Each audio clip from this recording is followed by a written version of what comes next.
Hello viewers, আসসালামু আলাইকুম। সকলকে all job news and education চ্যানেলে স্বাগত জানাই।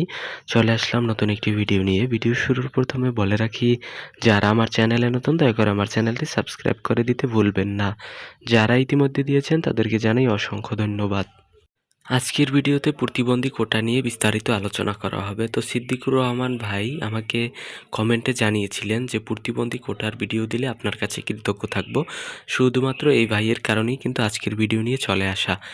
তো চলুন ভিডিওটি শুরু করা যাক। তো আপনার প্রশ্ন ছিল আপনার এনটিআরসি এর ক্ষেত্রে আপনার প্রতিবন্ধী কোটা কিভাবে কাজ করে। তো সেটা যদি আমরা ধাপে ধাপে বুঝি তাহলে দেখেন, এখানে বলা হয়েছে এনটিআরসি নিবন্ধন পরীক্ষায় কোটা কিভাবে কাজ করে। তো নিবন্ধন পরীক্ষায় এখানে সাধারণত সবাই সমানভাবে পরীক্ষা দেয়, কোনো কোটা প্রযোজ্য না। মানে হচ্ছে আপনি নিবন্ধন পরীক্ষায় আপনি যখন পরীক্ষা দিবেন তখন কোটা প্রযোজ্য হয় না, কোটা প্রযোজ্য হয় একেবারে সর্বশেষে। চূড়ান্ত নিয়োগ এখানে কোটা প্রযোজ্য হয়। এখানে দেখছেন বলা হয়েছে চূড়ান্ত নিয়োগের ক্ষেত্রে কোটা প্রযোজ্য হয়। তখন যদি আপনি বিশেষভাবে আপনি বলছিলেন যে প্রতিবন্ধী কোটার ক্ষেত্রে, এজন্যই বলছি যখন আপনার নিয়োগে উত্তীর্ণ হবেন এবং যখন আপনি উত্তীর্ণ হবার পরে চূড়ান্ত নিয়োগ আসবে তখন কোটা কেবলমাত্র প্রযোজ্য হবে। এর পূর্বে আপনি সাধারণ শিক্ষার্থীদের মতোই আপনি পরীক্ষায় অংশগ্রহণ করবেন। অর্থাৎ নিবন্ধন পাশ করার পর যখন শিক্ষক নিয়োগ হয় তখন কোটা কার্যকর হয়।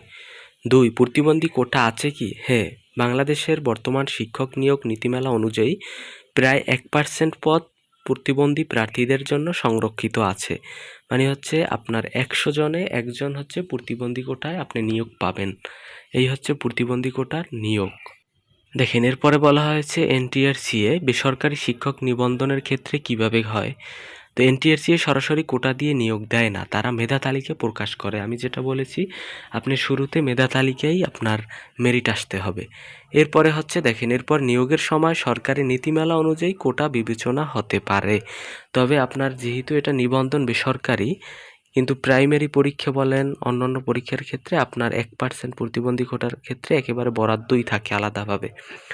এখন দেখেন, সহজভাবে যদি বোঝেন তাহলে পরীক্ষা দেওয়ার সময় কোনো কোটা থাকে না, চাকরি পাওয়ার পর কোটা থাকতে পারে, বাট প্রায় হচ্ছে 1% প্রতিবন্ধী কোটা। মানে হচ্ছে আপনার 100 জনে একজন নিয়োগ দেওয়া হয় প্রতিবন্ধী কোটায়। এরপরে দেখেন এনটিআরসিএ বাস্তব অবস্থা কি। এনটিআরসিএ সরাসরি কোটা ধরে নিয়োগ দেয় না, তারা শুধু মেধা তালিকায় দেয়। তবে নিয়োগের সময় কোটা সার্টিফিকেট যেমন প্রতিবন্ধী জমা দিতে বলা হয়। এর মানে হচ্ছে দেখেন, কোটা আছে কিন্তু হচ্ছে আলাদা করে এই ব্যক্তি প্রতিবন্ধী কোটায় নিয়োগ পেয়েছে এমন এমন বিষয়টা প্রকাশ করে না।